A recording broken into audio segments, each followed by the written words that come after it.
12월 한 달 동안 저희는 대강절 기간을 보내고 그 기간을 보내면서 우리 주 예수 그리스도를 기다리는 그런 마음을 가졌습니다. 그리고 어제는 성탄절이었죠. 우리 주님께서 육신을 입고 이 땅에 오신 그 성탄을 저희가 맞이했습니다. 이 모든 그 절기가 그 예수 그리스도께 초점이 맞추어져 있습니다. 이 땅에 우리를 위해 오신 그 예수 그리스도, 그 그리스도를 기억하고 그 그리스도의 마음을 품는 것이 또한 저희들의 그 본분이기 때문입니다. 오늘 본문은 초기 교회의 그리스도 찬가 중 하나입니다. 그 교회의 그런 교회 성도들이 모여서 그리스도를 생각하며 찬양하고 높임을 드렸던 그런 그리스도의 찬가입니다. 이 찬가는 하나님의 아들이 천상의 영광을 그렇게 버리고 인간 존재의 비천한 처지로 내려와서 십자가의 죽음이라는 극한의 낮은 자리에 이르기까지 걸으신 삶의 길을 서술하고 있습니다. 오늘 본문에 보면 예수 그리스도 사역 전체가 다 나와 있습니다. 하나님이 사람이 되셔서 이 땅에 오신 그 성육신, 그리고 이 땅에서의 그런 사역, 그리고 순환과 십자가, 죽음, 그리고 부활과 승천에 이르기까지 그리스도의 그런 전 사역들이 다 기록되어 있습니다. 오늘 본문은 이러한 그리스도의 그런 삶을 통해서 우리가 품어야 하는 마음이 무엇인가를 보여주고 있습니다. 오늘 본문은 이렇게 얘기하고 있습니다. 너희 안에 이 마음을 품으라. 곧 그리스도 예수의 마음입니다.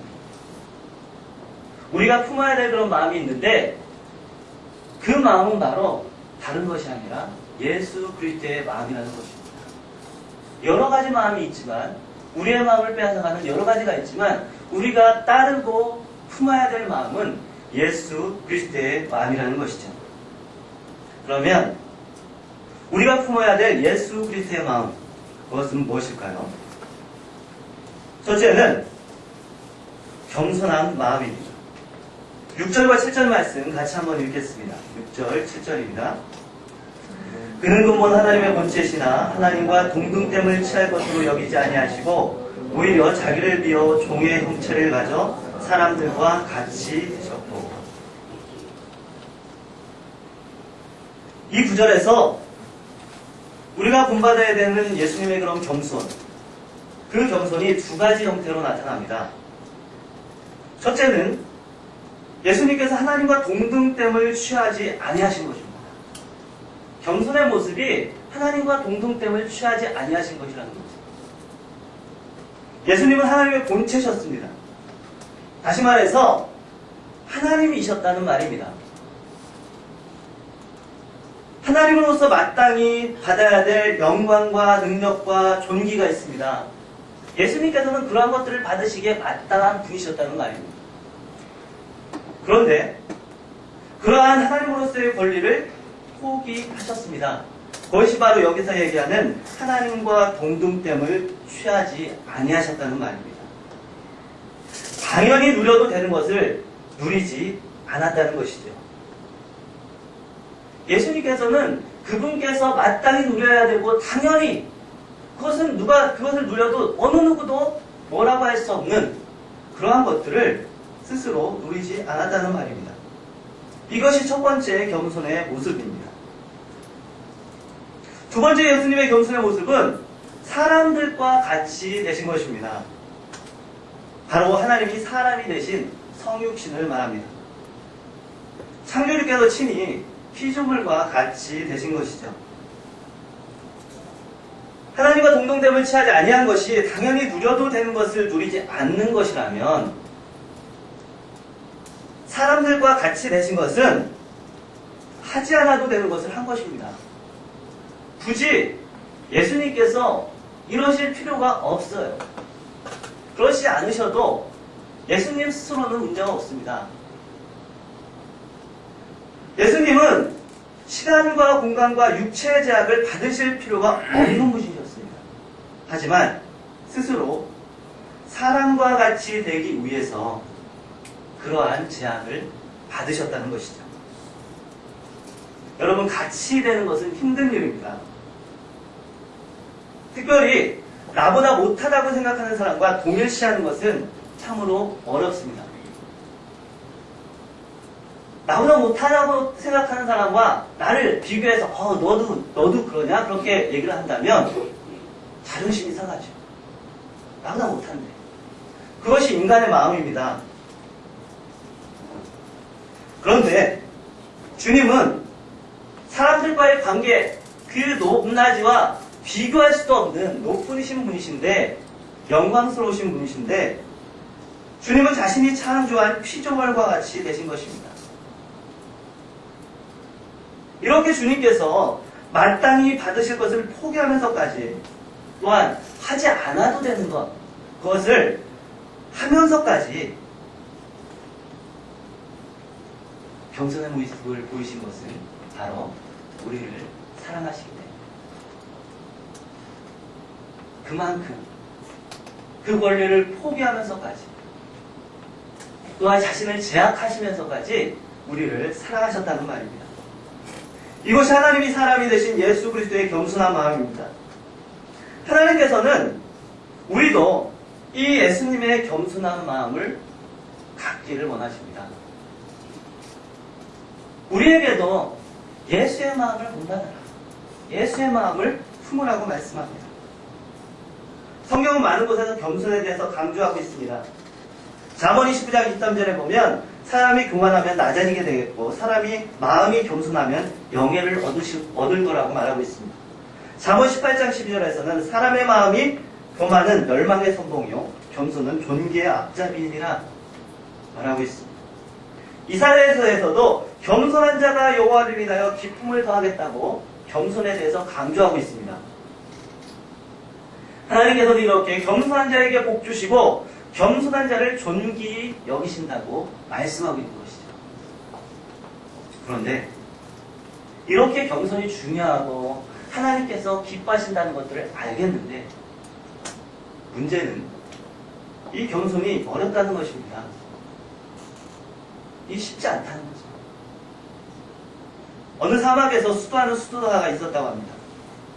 이 수도사는 어떤 유혹에도 넘어가지 않는 그런 사람이었습니다. 오랫동안 수도하였고 정말 그 수도 생활 가운데 깊이 들어가 있기 때문에 어떤 유혹도 이 수도사를 넘어뜨릴 수 없었습니다. 돈도 이 사람을 넘어뜨릴 수 없었어요. 이성도 이 수도사를 유혹하지 못했습니다. 그런데 어떤 사람이 이 사막의 수도사를 찾아가서 귓속말로 한마디를 하니까 이 수도사가 화를 버럭내면서 얼굴이 붉어졌습니다. 어떤 말을 했기에 이 오랫동안 수도한 이 수도사가 그렇게 마음의 평정을 잃었을까? 그 사람이 이 수도사에게 한 말은 이런 말이었습니다. 당신의 친구가 교황이 되었다고 합니다. 여러분, 이처럼 겸손은 쉽지 않습니다. 겸손해졌다라고 생각하는 순간 또다시 교만해지는 것이 바로 우리의 모습입니다. 이제는 내가 겸손해졌나 보다. 그 순간 교만해지는 거죠. 이렇게 쉽지 않은 겸손, 그러면 우리는 어떻게 하면 정말 부족하지만 예수님의 겸손을 따라갈 수 있을까요? 아니, 어떻게 하면 정말 조금이라도 그 겸손의 모습을 본받을 수가 있을까요? 자신이 죄인임을 깊이 인식하면 겸손할 수 있습니다. 우리 주님 예수님께서 나의 죄 때문에 고통당하시고 십자가를 지셨음을 기억한다면 겸손할 수 있습니다. 내가 죄인인데 나 때문에 하나님이 사람이 되시고 고통당하고 수치를 당하시고 죽으셨는데 그것을 늘 기억한다면 부족하지만 조금 더 겸손할 수 있다는 것이죠. 나의 그런 죄인됨을 인식하는 만큼 우리는 내 자신을 낮출 수 있다는 것입니다. 여기에서 멀지 않은 이곳에서 멀지 않은 경기도 양주에 가면 요셉의 집이라는 곳이 있습니다. 그곳을 방문했었는데 그곳은 어떤 곳이냐면 중증장애인들이 모여 사는 곳이에요. 그런 장애인 시설입니다. 그곳에는 정신지체와 신체장애 중증장애인들이 40여 명이 함께 생활하고 있습니다. 30여 명의 그런 직원들이 있고 장애우들이 40여 명이 있는 것이죠. 그 중에 한 장로님이 계십니다. 이분은 중도장애세요. 그러니까 처음부터 그 장애를 가지고 태어나신 분은 아니고 중도장애신데 이분은 명문대 의대를 다니셨었습니다. 그런데 교통사고로 인하여서 하반신 마비가 됐어요. 교통사고를 당해서 하반신 마비가 됐을 때 처음에는 굉장히 절망스러웠고 또한 낙담이 되었다고 합니다. 받아들이기 힘든 상황이었습니다. 그렇지만 주님을 만나고 이 어려움을 신앙으로 극복했습니다. 그러면서 예수님을 만나고 나니까 감사하는 마음이 생기더라고요. 그리고 나서 요셉의 집에 들어오게 되었는데 이 요셉의 집에 들어와서도 이 장로님은 늘 하는 말이 하나님께 감사하다. 참 하나님께 감사하다. 그런 말을 늘 하고 다니셨다고 해요. 그러니까 그곳에 있는 다른 사람들이 이 장로님을 비교합니다. 욕하고 모략하고 저 사람은 그 위선자다. 괜히 남에게 잘 보이려고 자기 잘난 체 하려고 저러는 거다. 어떻게 그 상황에서 감사할 수가 있겠습니까? 그렇게 잘 나가던 사람이고 그렇게 건강하던 사람이었는데 이 상황이 되는데 어떻게 그렇게 감사하다는 말을 할까? 속은 악하면서도 겉으로만 위선자다. 그렇게 비방하고 욕했다고 합니다. 그때 이 장로님이 자신을 향해서 욕하는 그들에게 이렇게 말했습니다. 맞습니다. 저는 당신들이 생각하는 것보다 더 큰 죄인입니다. 더 악합니다. 하지만 그런 죄인을 하나님께서 용서해 주셨습니다.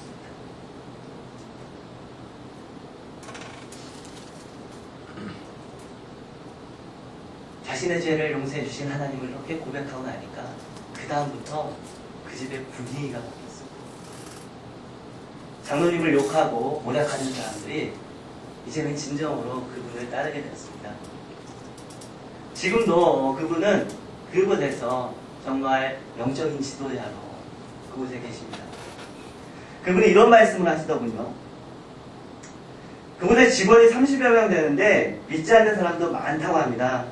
그러면서 안타까워서 이런 말씀을 하셨어요. 그들이 예수님을 알았으면 좋겠다고. 정말 자신의 죄를 용서해 주신 그 예수님, 그들이 그 예수님을 만났으면 좋겠다고. 그리고 그곳에 함께 생활하는 식구들이 믿음이 더욱 자랐으면 좋겠다. 그것이 그 장로님의 소망이라고 합니다. 여러분, 자신이 죄인임을 인식하니까 사람들의 반응에 민감해지는 것이 아니라 하나님의 은혜를 바라보게 됩니다. 이제는 다른 사람들도 그 은혜의 하나님을 만나기를 바라는 소망으로 가득하게 된 것이죠. 여러분, 자신이 죄인임을 인식하면 겸손해질 수 있습니다. 그리고 그러한 겸손한 자를 사용하셔서 하나님께서는 하나님의 일들을 이루어나가십니다. 우리가 품어야 될 첫 번째가 겸손한 것. 두 번째, 우리가 품어야 될 주님의 마음은 순종하는 마음입니다. 8절 말씀 같이 한번 읽겠습니다. 사람의 모양으로 나타나셨으니 자기를 낮추시고 죽기까지 복종하셨으니 곧 십자가에 죽으심이라. 예수님께서는 죽기까지 순종하셨습니다. 여기에서 죽기까지라는 말이 중요합니다. 죽기까지라는 말은 가장 힘든 것까지도 순종했다는 말입니다. 죽는다는 것은 가장 힘든 것이죠. 목숨을 내놓는다는 것은 가장 힘든 것을 나타냅니다. 즉, 우리 주님께서는 모든 것에 순종하셨다는 말입니다. 여러분, 쉬운 것만 순종하는 것은 진정한 순종이 아닙니다. 어려운 것도 순종해야 됩니다. 아브라함은 이삭을 바침으로 그 순종을 보여주었습니다. 그에게 그것은 가장 힘든 일이었습니다. 자식을 바치는 것은 그에게 있어서 굉장히 힘든 일이었어요. 하지만 그 순종으로 인하여서 하나님께 영광을 돌렸습니다. 여러분, 우리가 말씀도 순종도 편식하면 안 됩니다. 내게 좋은 말씀만 듣고 내 하기 편한 것만 순종한다면 결코 주님의 마음을 품을 수가 없습니다. 때로는 내 귀에 거칠어도, 내게 듣기에 부담스러워도 하나님께서 말씀하셨기에 예, 따르겠습니다. 순종하는 것이 바로 예수 그리스도의 순종을 따르는, 배우는 자들의 자세입니다. 이 순종도 쉽지 않죠. 순종하기 어렵습니다. 모든 것들에 순종하는 것은 주님처럼 죽기까지 순종하는 것이 쉽지 않습니다. 우리가 하나님의 말씀에 순종할 수 있는 그런 좋은 방법 한 가지가 있다면 즉시 순종하는 것입니다. 주님께서 깨닫게 해주셨을 때, 깨달음을 주셨을 때, 마음을 주셨을 때 즉시 순종하는 것이죠. 아브라함은 이삭을 바칠 때 아침 일찍 떠났다고 증언합니다. 많은 것을 생각하지 않았습니다. 얘를 이 바치면 어떻게 될까? 또 다른 애가 생길까? 또 여러 가지를 고려하지 않았다는 거예요. 여러분, 시간이 지나면 지날수록 하나님이 말씀하시고 나서, 마음을 주시고 나서 때가 시간이 지나면 지날수록 순종하기 어려워집니다. 그것이 우리의 모습입니다. 더 막 그래가지고 시간이 지나서 더 크게 순종하면 좋겠는데 주위의 소리가 들려와요. 이 사람의 소리도 들려오고 사회의 그런 소리도 들려오고 꼭 그래야 되냐? 유혹의 그런 소리들이 들려옵니다. 그러다 보면 결국은 타협하게 돼요. 순종하지 못하게 된다는 것이죠. 깨닫게 해주셨을 때, 감동 주셨을 때 즉시 순종하는 것이 순종의 비결입니다. 또 하나 순종할 수 있는 비결이 있다면 순종의 결과로 올 하나님의 은혜를 생각해 보는 것입니다. 여러분, 노아는 순종의 결과로 온 가족이 구원을 얻었습니다. 아브라함은 순종의 결과로 복의 근원이 되는 은혜를 입었습니다. 우리 주님 예수님께서는 순종의 결과로 온 인류를 구원하셨습니다. 우리도 순종하게 될 때 하나님께서 더 큰 은혜로 채워주실 것입니다. 그것이 하나님의 약속입니다. 여러분, 우리가 당장 보기에 순종의 길이 고통의 길 같고 힘들고 어렵지만 많은 믿음의 선진들이 그 길을 걸어가고 그 순종의 길을 갔을 때 하나님께서 부어주신 그 은혜를 생각한다면 또 우리들의 인생 가운데 우리가 작은 순종을 했을 때 하나님께서 그것을 통해서 깨닫게 하시고 부어주신 은혜들을 생각한다면 우리는 또 그 순종의 길을 걸어갈 수가 있습니다. 하나님의 역사는 능력 있는 자가 아니라 순종하는 자를 통해 이루어갑니다.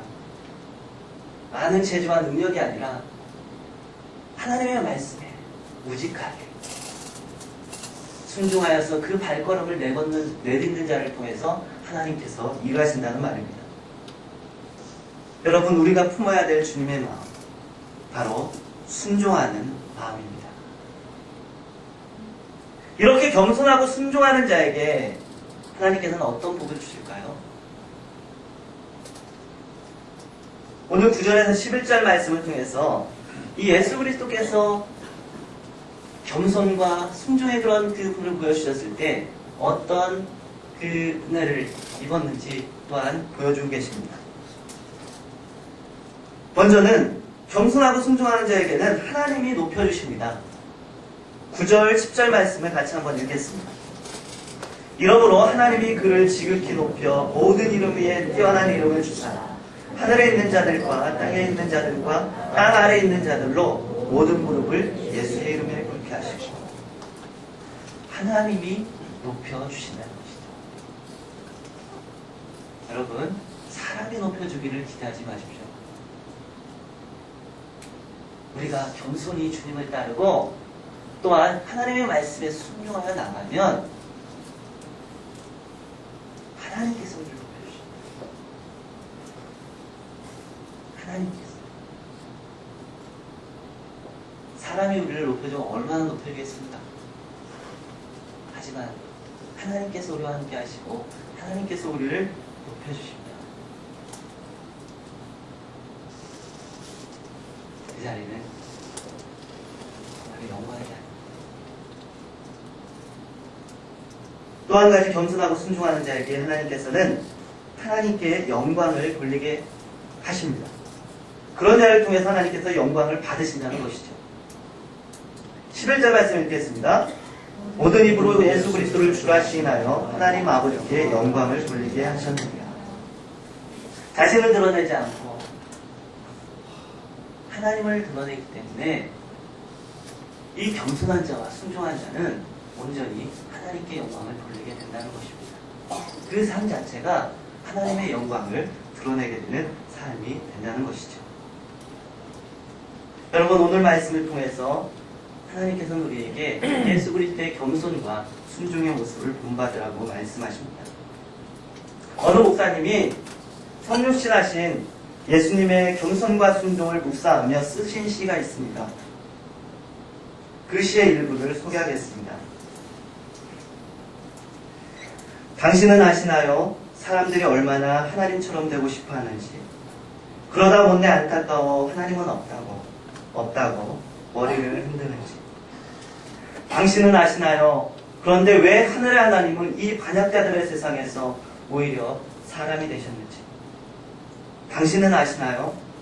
하늘이 땅이 된다는 이치가 뭔지, 무한히 유한 속에 들어온다는 기적이 뭔지, 영원히 시간 속에 살게 되는 신비가 뭔지. 당신은 아시나요? 하나님이 사람이 되시는 은혜가 무엇인지. 당신은 아시나요? 영광의 아들이 어찌 그리 비천하게 오셨는지. 당신은 아시나요? 왜 하나님이 이처럼 낮아지심을 영광이라고 하는지. 당신은 아시나요? 하나님이 사람이 되신 것을, 하늘나라가 그와 함께 우리에게로 다가온 것을, 당신이 스스로 하늘로 올라가려고 애쓰지 않아도 좋을 것을, 그분을 따를 때 당신 안에 하나님의 나라가 있음을. 당신은 아시나요? 그 이름 예수 그리스도. 하나님이 사람이 되시다니. 하나님이 사람이 되시다니. 하나님이 사람이 되시다니. 여러분, 나를 위하여, 나의 죄를 위해서 하나님이 사람이 되신 주님을 생각하면서 겸손히 자신을 낮추고 끝까지 순종한다면 우리 주님께서 우리를 높이실 것이고 우리를 통해서 하나님께서 영광을 받으실 것입니다. 같이 기도하겠습니다.